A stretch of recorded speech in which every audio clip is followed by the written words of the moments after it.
अध्याय 4। क्या बताती हैं हमें किताबें और कब्रें। पुस्तकालय में मेरी। जैसे ही घंटी बजी, शिक्षक ने छात्रों को अपने साथ आने को कहा। आज वे पहली बार पुस्तकालय जा रहे थे। लाइब्रेरी। मैरी ने देखा कि पुस्तकालय उसकी कक्षा से काफी बड़ा था और वहां किताबों से भरे कई सारे रैक थे। कोने में एक अलमारी थी जो मोटी मोटी किताबों से भरी थी। मैरी को एक अलमारी खोलने की कोशिश करते देख शिक्षक ने कहा, उस अलमारी में अलग अलग धर्मों से जुड़ी कई महत्वपूर्ण किताबें हैं। क्या तुम्हें मालूम है कि हमारे पास वेदों का एक संग्रह भी है? मैरी सोचने लगी, वेद क्या है? चलो पता लगाएं। तो यहां पर आपको समझ में आ गया कि मैरी ने आपको बता दिया कि इस अध्याय के अंदर हम क्या पढ़ने वाले हैं। तो चलिए मैरी के साथ हम भी शुरू करते हैं इस अध्याय का पहला पॉइंट, जिसका नाम है दुनिया के प्राचीनतम ग्रंथों में एक। दुनिया के पुराने ग्रंथों में से एक ग्रंथ ऋग्वेद, सामवेद, यजुर्वेद और अथर्ववेद। ये हमारे 4 वेद हैं। शायद तुमने इसके बारे में सुना होगा। तो सबसे पुराना वेद है ऋग्वेद, जिसकी रचना लगभग आज से 3500 साल पहले हुई थी। हमने अध्याय 1 में भी इसके बारे में थोड़ा सा जिक्र किया था। ऋग्वेद में 1000 से ज्यादा प्रार्थनाएं हैं, जिन्हें ऋचाएं सूक्त कहा जाता है। सूक्त का मतलब होता है अच्छी तरह से बोला गया। ये जितने पॉइंट आपको दिख रहे हैं ना, इन सभी का मतलब आपको ध्यान रखना है। सूक्त का मतलब क्या है? अच्छी तरह से बोला गया। विभिन्न देवी देवताओं की स्तुति जो है इसमें रचे गए हैं। इनमें 3 देवता बहुत ही महत्वपूर्ण हैं। तीनों के नाम आपको ध्यान रखने हैं, अग्नि, इंद्र और सोम। अग्नि, इंद्र और सोम। आग के देवता अग्निदेव, युद्ध के देवता इंद्रदेव, और सोम जो है एक पौधा है जिसमें से एक खास पेय जो है वो बनाया जाता था, जिसे सोम रस देवता लोग ग्रहण करते थे। वैदिक प्रार्थनाओं की रचना ऋषियों ने की थी। आचार्य विद्यार्थियों को इन्हें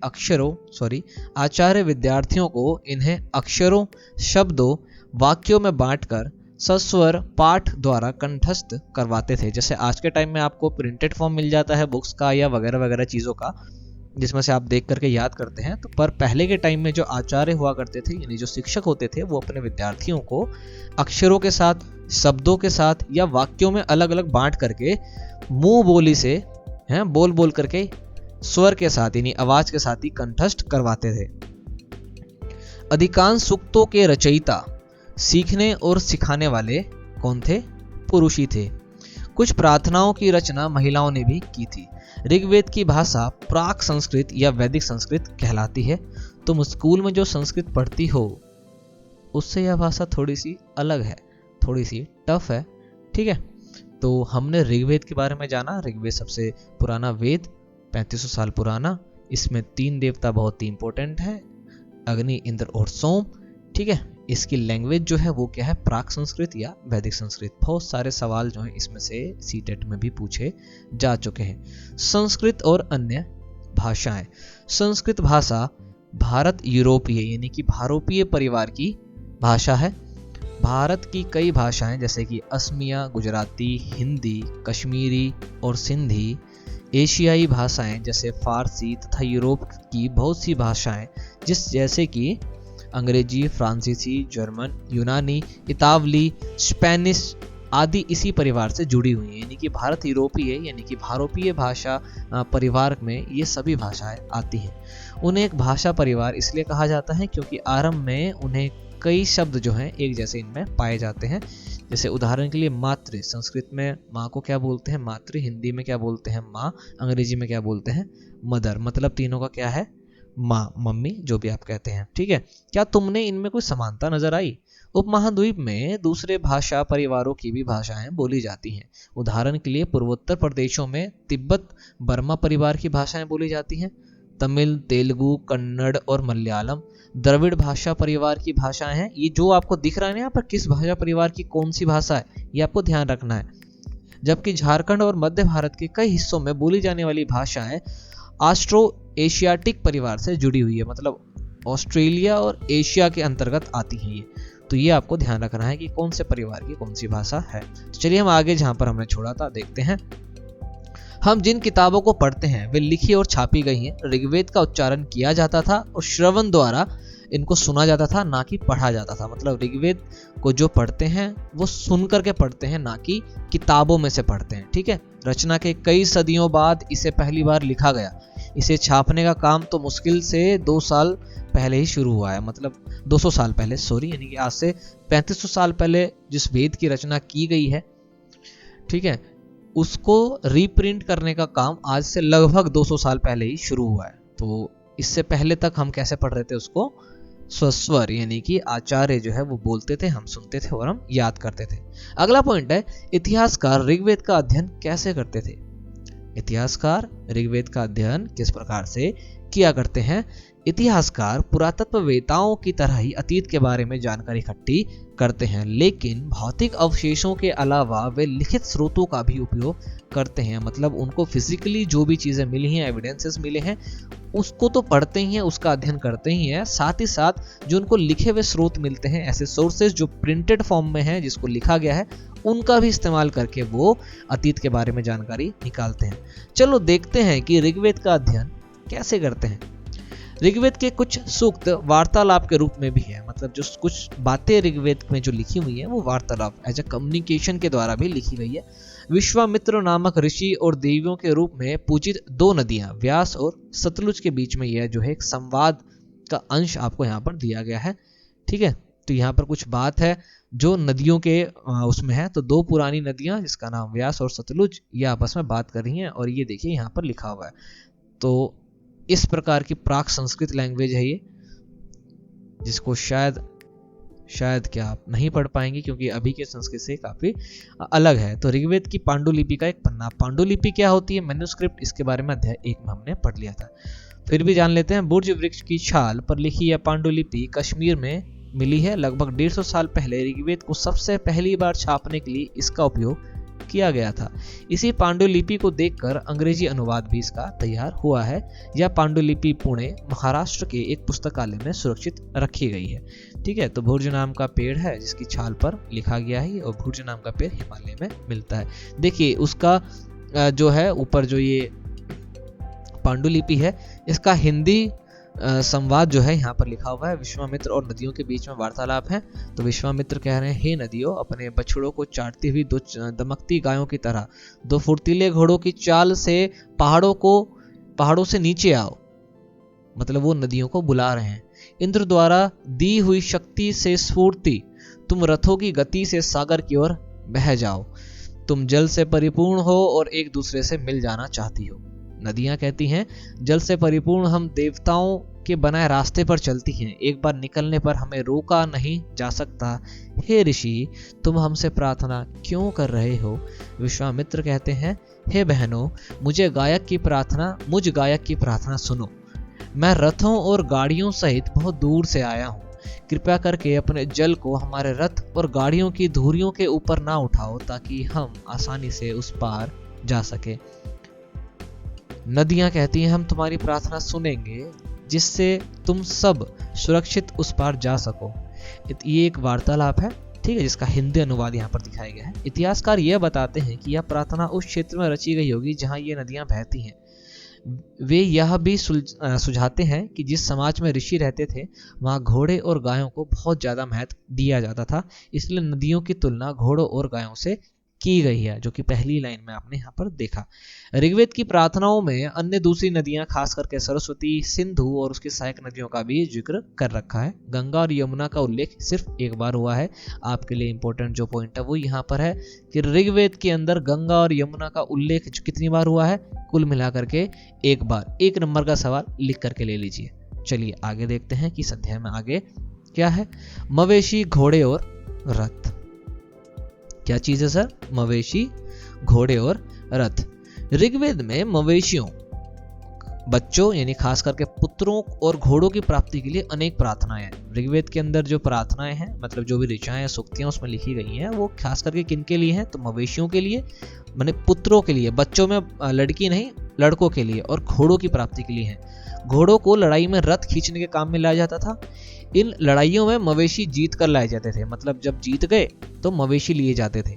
लड़ाइयाँ वैसे जमीन के लिए भी लड़ी जाती थी जहाँ अच्छे चारागाह हो और जहाँ पर जौ जैसी जल्दी तैयार होने वाली फसलों को उपजाया जा सकता हो। कुछ लड़ाइयाँ पानी के स्रोतों और पानी को बंदी बनाने मतलब लोगों को बंदी बनाने के लिए भी लड़ी जाती थी। युद्ध में जीते गए धन का कुछ भाग सरदार रख लेते थे तथा कुछ हिस्सा पुरोहित को दे दिया जाता था। शेष धन आम लोगों में बांट दिया जाता था। कुछ धन यज्ञ करने के लिए भी प्रयुक्त होते थे। मतलब युद्ध के टाइम पीरियड में ऋग्वेदिक काल में आज से 35 साल पहले जो लड़ाइयाँ लड़ी जाती थी उसका रीजन क्या था और उनसे जीते हुए धन या मवेशियों का क्या किया जाता था वो बता रखा है यहाँ पर। यज्ञ की आग में आहुति दी जाती थी। ये आहुतियाँ देवी देवताओं को दी जाती थी। आज भी आप अगर पूजा पाठ करते हैं, यज्ञ वगैरह करवाते हैं, हवन करवाते हैं तो आप देवी देवताओं को ही क्या देते हैं, आहुतियाँ देते हैं। घी, अनाज और कभी कभी जानवरों की भी आहुति दे दी जाती थी। तो देखो घी की आहुति अभी भी दी जाती है, अनाज की भी दी जाती है और जानवरों की भी शायद दी जाती है जैसे बलि के रूप में, उस टाइम पीरियड पे भी दी जाती थी। अधिकांश पुरुष इन युद्धों में भाग लेते थे। कई स्थायी सेना, कोई तो स्थायी सेना होती नहीं थी लेकिन लोग जो है सभा में मिलते थे और वो जुड़ते थे और आपस में मिल करके युद्ध लड़ते थे या शांति के विषय में सलाह मशवरा करते थे। वहाँ ये लोगों को अपना सरदार चुन लेते थे और सरदार कैसा होना चाहिए, जो बहादुर और कुशल योद्धा हो। ऐसा नहीं कि किसी भी एरा गैरा को उठा लिया, चाचा जी बैठे हुए हैं खैनी लटा रहे हैं और बस उनको बुला लिया, ऐसा नहीं, ठीक है। तो लोगों की विशेषता बताने वाले शब्द, कुछ ऐसे शब्दों का चयन किया गया है, कुछ ऐसे शब्द इसमें आपको देखने को मिलेंगे जो लोगों की विशेषता बताते हैं, उनके बारे में बताते हैं। ये काफी इंपॉर्टेंट हो सकता है आपके लिए। तो लोगों का वर्गीकरण उनके काम, उनकी भाषा, परिवार या समुदाय, निवास स्थान या सांस्कृतिक परंपरा के आधार पर किया जाता रहा है, अभी भी होता है। ऋग्वेद में लोगों की विशेषता बताने वाले कुछ शब्द को देखो। ऐसे दो समूह हैं जिनका वर्गीकरण काम के आधार पर किया गया है। पुरोहित, जिन्हें कभी कभी ब्राह्मण भी कहा जाता था, तरह तरह के यज्ञ करवाते थे, अनुष्ठान करवाते थे। और दूसरे लोग कौन थे, राजा, जो राज करते थे, है कि नहीं है। तो पुरोहित एक शब्द आया जिसका मतलब क्या हो गया, जो पूजा पाठ करेंगे, अनुष्ठान करेंगे, यज्ञ हवन वगैरह करेंगे, है कि नहीं है। और एक शब्द आया राजा। तो राजा किस तरह से, राजा जो एक वर्ड है वो क्या डिनोट कर रहा है कि भैया वो राजपाट करेगा, है, राज्य चलाएगा, युद्ध वगैरह करेगा, है कि नहीं। तो कैसे एडजेक्टिव के रूप में काम हो रहा है एक नाउन का।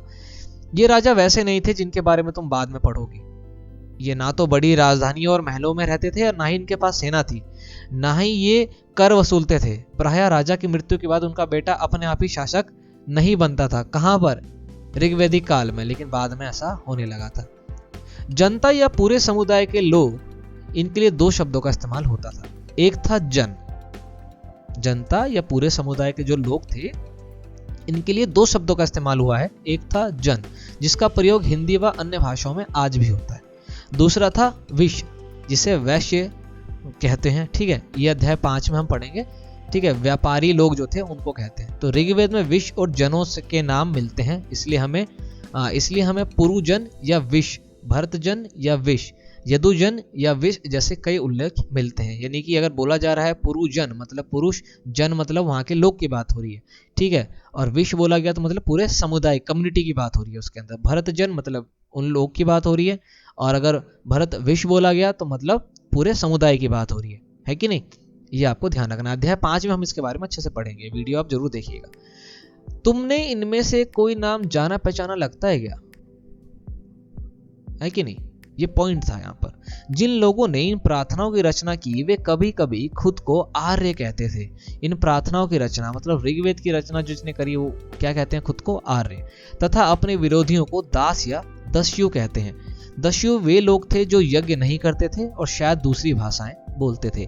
बाद के समय में दास यानी स्त्रीलिंग में दासी, दास पुरुष के लिए होता है ना, दासी स्त्रीलिंग में स्त्रियों के लिए होता है। शब्द का मतलब क्या हो गया, गुलाम हो गया। तो जो वर्ड है यहाँ पर दास, स्टार्टिंग में किसके लिए यूज हुआ, विरोधी है, अपने आपके जो अगेंस्ट में रहते हैं उनके लिए। लेकिन बाद में ये चीजें किसके लिए इस्तेमाल होने लगी, गुलामों के लिए। दास वे स्त्री और पुरुष होते थे जिन्हें युद्ध में बंदी बना करके लाया जाता था, जिन्हें उनके मालिक की जायदाद जो है माना जाता था। मतलब किसी जैसे दो व्यक्ति है, ठीक ठीक है, इसके मान लो 4-5 लड़के हैं इसके पास, चेले चपाटे आज के टाइम में, और ये एक व्यक्ति आकर के अगर युद्ध जीत लेगा तो इन सबको उठा करके लेके चला जाएगा, इस राजा को तो काल कोठरी में डालेगा, इन सबको ले जाएगा। इनका मानना ये था कि ये इसकी जायदाद है भाई, तो इसको भी उठा करके ले चलो, और फिर ये अपनी मर्जी से उसमें अपने राज्य में इनसे काम करवाएगा। जो भी काम मालिक चाहते थे उन्हें वो सब करना पड़ता था, किनको? दासों को। जिस युग में उपमहाद्वीप के उत्तर पश्चिम में ऋग्वेद की रचना हो रही थी, उसी समय दूसरी जगहों पर एक अलग तरह का विकास हो रहा था।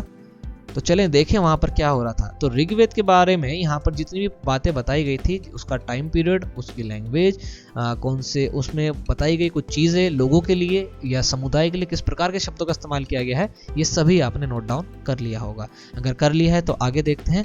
खामोश प्रहरी, कहानी महापाषाणों की। अगले पृष्ठ के चित्र को देखो, ठीक है, एक इमेज है, फटाफट हम स्लाइड करते हैं और देखते हैं। ये रही भाई, ये इमेज है, ठीक है। अब इस इमेज को आप देखिए, यहाँ पर देखिए नीचे इसके बारे में लिखा गया है। इस तरह के महापाषाण को ताबूत शवाधान शिष्ट कहा जाता है। एक ताबूत बनाया गया, जैसे आप देखते हैं कि ताबूत में डाल करके दफनाया जाता है। यहाँ दिखाए गए शिष्ट में एक पोर्ट होल है, बड़ा सा सुराख है, जो शायद पत्थरों से बने हुए कमरे में जाने का रास्ता होगा। यहाँ पर देख सकते हैं आपकी लोहे के कुछ सामान वगैरह मिले हैं, है ना, कुल्हाड़ी, कटर, ये सब कुछ मिला हुआ है उस टाइम पीरियड में। देख रहे हो चप्पल कितना बढ़िया है, यहाँ पर ये वाली बनवा के पहनो, आप भी कोई दिक्कत नहीं होगी, कभी खत्म ही नहीं होगी, है कि नहीं। तो चलिए हमने इमेज देख ली, तो आगे इसके बारे में भी जान लेते हैं। वो क्या है? ये शिलाखंड महापाषाण, महा मतलब बड़ा, पाषाण मतलब पत्थर, अध्याय 2 में हमने जान लिया था, के नाम से जाने जाते हैं। ये पत्थर दफन करने की जगह पर लोगों द्वारा बड़े बड़े करीने से लगाए गए थे। महापाषाण कब्रें बनाने की प्रथा लगभग आज से 3000 साल पहले ही शुरू हुई। यह प्रथा दक्कन में, दक्षिण भारत में, उत्तर पूर्व भारत में और कश्मीर में काफी ज्यादा प्रचलित थी। कुछ महत्वपूर्ण महापाषाण पुरा स्थल जो कि मानचित्र 2 में दिखाए गए हैं, वो वहां पर बताए गए हैं, आप देख सकते हैं। कुछ महापाषाण जमीन के ऊपर ही दिख जाते हैं, तो कुछ महापाषाण जमीन के भीतर भी होते हैं, क्योंकि भैया ये तो पुरानी चीजें हैं, है कि नहीं। उसके बाद भी चीजें बस गई हैं, तो इसके ऊपर बस गए हैं, कुछ हिस्से अभी भी ऊपर ही रह चुके हैं। कई बार पुरातत्व वेदों को गोलाकार सजाए हुए पत्थर मिले हैं, कई बार अकेला खड़ा हुआ पत्थर। तो ये ही एकमात्र प्रमाण है जो जमीन के नीचे कब्रों को दर्शाते हैं। आपने देखा होगा क्रिश्चियन के अंदर जब दफनाते हैं तो एक ऐसे मतलब जहाँ पे दफनाया जाता है उसके यहाँ पे एक पत्थर जो है ऐसा लगा दिया जाता है, इस पर उनकी डिटेल्स जो है वो लिखी होती है। तो ये यहाँ से क्या करता है, ये इसके बारे में बताता है कि भाई ये कब्र किन की है और किन को दफनाया गया है, कब दफनाया गया है कि नहीं। तो ये उन्हीं की बात हो रही है इसके अंदर। इन सब कब्रों में कुछ समानताएं हैं। सामान्यतः मृतकों को खास किस्म के मिट्टी के बर्तनों के साथ दफनाया जाता था, जिन्हें काले लाल मिट्टी के बर्तन यानी ब्लैक एंड रेड वेयर के नाम से जाना जाता है। इनके साथ ही मिले हैं, क्या क्या मिले हैं, तो लोहे के औजार, हथियार, घोड़े के कंकाल और भी कई तरह के सामान, है ना, पत्थर, सोने के गहने, ये सब भी लोग जो है उस वक्त मिला करके डाल देते थे। जैसे कि आप नीचे देख सकते हैं कुल्हाड़ियाँ दिख रही हैं आपको, है कि नहीं है, कुछ सामान यहाँ पर घोड़े की नाल वगैरह, और ये कुछ कटार यानी खंजर टाइप कुछ दिख रहा है ना।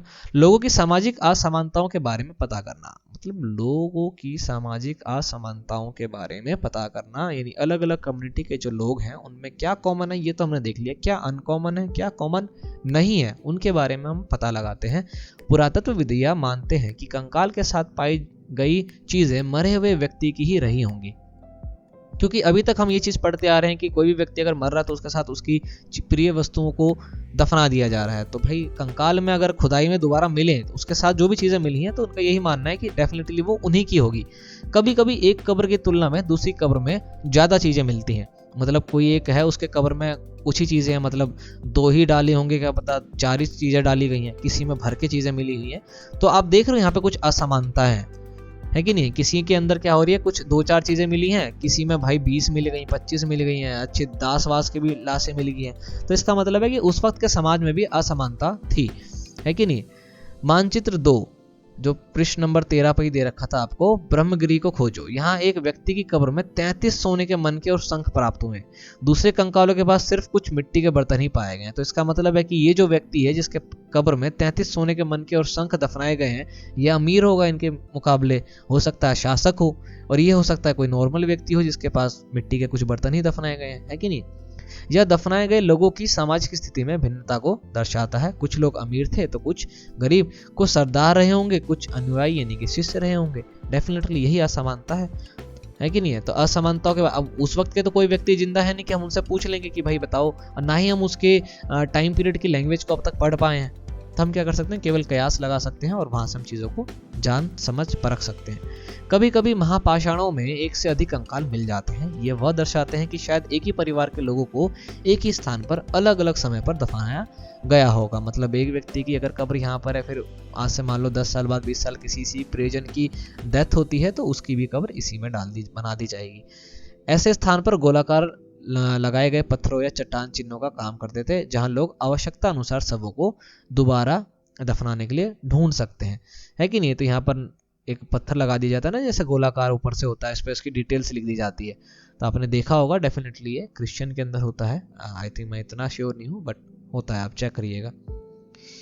अब एक पॉइंट है यहाँ पर, इनाम गांव में एक विशिष्ट व्यक्ति की कब्र। अब एक गांव का नाम आया है यहाँ पर, कितना बेहतरीन नाम है ना, इनाम गांव।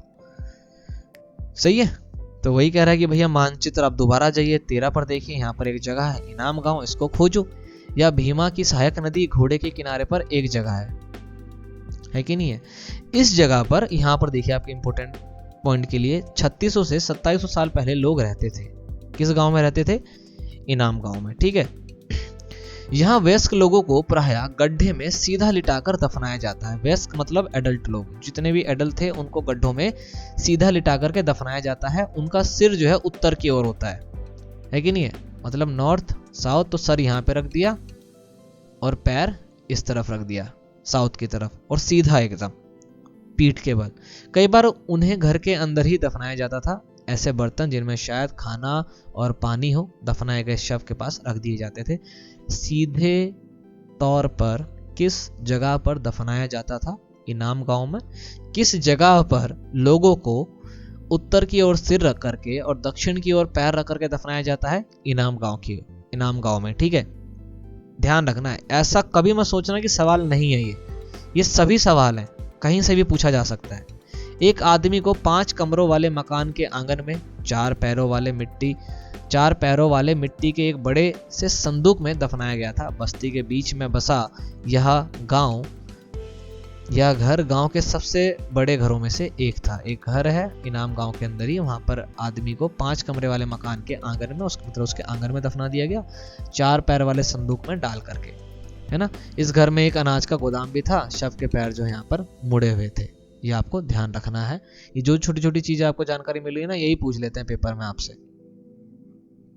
क्या बताते हैं हमें कंकालों के अध्ययन? हम कंकाल स्केलेटन का हम जो है एग्जामिन करते हैं, तो हमें क्या पता चलता है उनसे? भाई फॉरेंसिक साइंस की चीजें हैं, साइंस की चीजें हैं, तो क्या क्या नहीं पता चलता, ये सोचो आप। तो छोटे आकार के आधार पर एक बच्चे के कंकाल को आसानी से पहचाना जा सकता है। मतलब आकार के हिसाब से आप क्या देख सकते हो कि अगर छोटा आपको दिख रहा है तो आप पहचान लोगे कि ये मतलब छोटा बच्चा था, बड़ा था, या कौन था। सिंपल है। लेकिन एक बच्चे और बच्ची के कंकाल में ज़्यादा बड़ा फर्क नहीं होता। मतलब दोनों ही कंकाल आपको दिखा दी जाए, दोनों ही छोटे हो, और फिर आपसे ये पूछा जाए कि ये लड़का है या लड़की, तो आप देख के नहीं बता सकते, फिर उसको एग्जामिन करना पड़ेगा। क्या हम यह पता लगा सकते हैं कि कंकाल किसी पुरुष का था या स्त्री का? एक सवाल आ गया यहाँ पर। कभी कभी लोग कंकाल के साथ मिले सामानों के आधार पर इसका अंदाजा लगाते थे। जैसा कि आपको पता है कि कोई भी व्यक्ति अगर मरता है तो उसके साथ उसकी प्रिय वस्तुओं को दफनाया जाता है। तो अभी के हिसाब से नहीं सोचना कि आप फोरेंसिक साइंस में गए, अब उस टाइम के हिसाब से सोचो कि कैसे पता करेंगे हम कि ये कंकाल है, ये स्त्री का है या पुरुष का है, लड़के का है कि लड़की का है। तो भाई उसके साथ देखो कि क्या क्या सामान जो है दफनाया गया। कुछ ऐसे सामान होते हैं जो लड़कियों और लड़कों के अलग होते हैं, है ना। चाहे वो वस्त्र हो सकते हैं, खिलौने हो सकते हैं, कुछ भी हो सकता है कि नहीं। उनको देख करके आप अंदाजा लगा सकते हो। उदाहरण के लिए यदि कंकाल के साथ गहने मिलते हैं तो कई बार उसे महिला का कंकाल माना जाता है, लेकिन ऐसी समझ के साथ कई सारी समस्या हैं, क्योंकि पहले के टाइम में पुरुष भी जो है आभूषण पहनते थे। कंकाल का लिंग पहचानने का विशेष तरीका उसकी जो है हस्तियों की जांच करना है। जो भी भाई मिली है उनकी अस्थियां, उसकी जांच करो। चूंकि महिलाओं बच्चों को जन्म देती है, इसलिए उनकी कटी प्रदेश या कूल्हा पुरुषों से ज़्यादा बड़ा होता है कि नहीं। पेल्विस बोन जो है स्त्रियों का थोड़ा बड़ा होता है, क्योंकि वो बच्चों को जन्म देती हैं, और नॉर्मल इंसान का जो है यानी मेल का कम होता है, क्योंकि वो इस प्रकार के कृत्य में शामिल नहीं होते हैं। तो उससे हम पहचान सकते हैं। तो थोड़ा एग्जामिन गौर से करना पड़ेगा, तब जाके हम पहचान पाएंगे। कंकाल का ये समझ कंकालों के आधुनिक अध्ययन पर आधारित है, जैसे जो अभी वाली बात हमने करी है, ठीक है, कूल्हे को देख करके। अदरवाइज तो पहले के टाइम में तो सामान देख के ही हम पता कर सकते हैं। आज से लगभग 2000 साल पहले चरक नाम के प्रसिद्ध वैद्य हुए। अब आपके लिए बहुत इंपॉर्टेंट चीज वो यहाँ पर है। आज से लगभग 2000 साल पहले चरक नाम के एक प्रसिद्ध वैद्य हुए जिन्होंने चिकित्सा शास्त्र पर एक पुस्तक लिखी जिसका नाम है चरक संहिता। ठीक है, वे कहते हैं कि मनुष्य के शरीर में 360 हड्डियां होती हैं। यह आधुनिक शरीर रचना विज्ञान की मतलब काफी ज्यादा है, क्योंकि आज के टाइम में क्या पढ़ते हो आपके हमारे शरीर में कितनी हड्डियां हैं? 206। उन्होंने कितनी बताई? 360। कब बताई? आज से 2000 साल पहले। तो माना यह जाता है कि संभवतः चरक ने क्या करा ना, अपनी गिनती में दांतों को भी जोड़ लिया और जो छोटी मोटी हड्डियों के जोड़ है ना उनको भी जोड़ लिया और कार्टिलेज को भी जोड़ लिया। तो इनको जोड़ करके उन्होंने 360 हड्डियां बताई। लेकिन आज के टाइम में कितनी है? 206।